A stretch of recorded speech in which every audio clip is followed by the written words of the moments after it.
We keep hearing, if the head is working, everything else will work. Well, maybe in some cases, but that is not how Nigeria is structured. Nigeria is not one office. Nigeria is layers of government. At the top, you have the president. At the state level, you have the governors. At the grassroots, you have the local government chairmen. All of them are part of the executive, but with separate powers. And the Constitution of the Federal Republic of Nigeria is clear, particularly Section 7 of the 1999 Constitution as amended, guarantees the local governments, not as decorations, but as functioning systems. Also, in 2024, in the case of the Attorney General of the Federation versus the Attorney General of Abia State and 35 others, the Supreme Court said the funds for the local governments should go directly to the local government. So, power has moved closer to us. But look at your community. Dilapidated primary schools, dilapidated health centers, poor community roads and drainages, poor markets, poor community security, poor environment. And you are shouting, Abuja, those are for the local governments. I also need to state clearly that the president does not appoint your governor. The president does not appoint your local government chairman. They are elected by you. But most importantly, your president has no constitutional powers to remove them, or to direct them, or even to supervise them. You know why?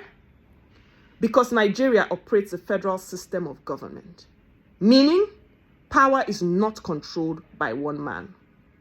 So let me ask you, if the president, any president of your choice, is performing well according to your standards, but is surrounded by underperforming governors and underperforming local government chairmen, what do you expect him to do?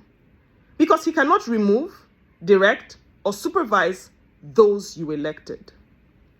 There are 774 local governments in Nigeria.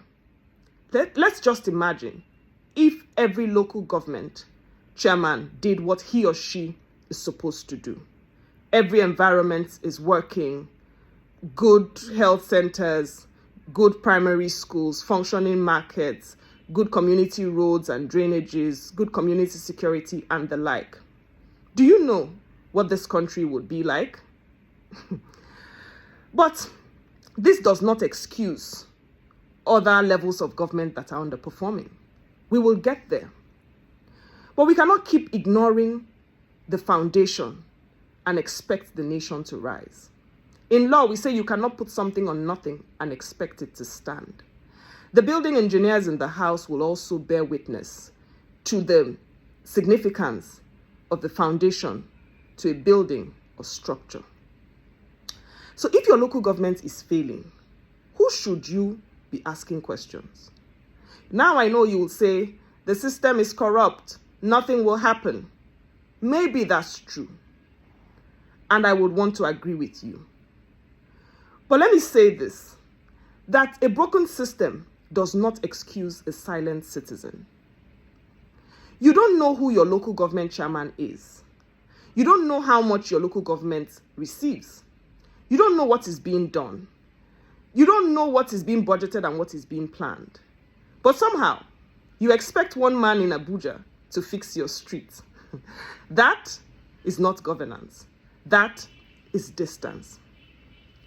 So what we need to do is we need to go to our local governments. I am going to mine. We need to ask questions. We need to demand answers. We need to track the projects and understand what is being done. Because the same grassroots they used to win power is the same place we must start to demand it.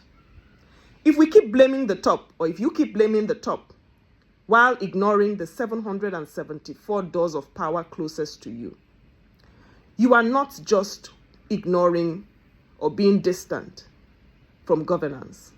You'll be walking away from it. Thank you.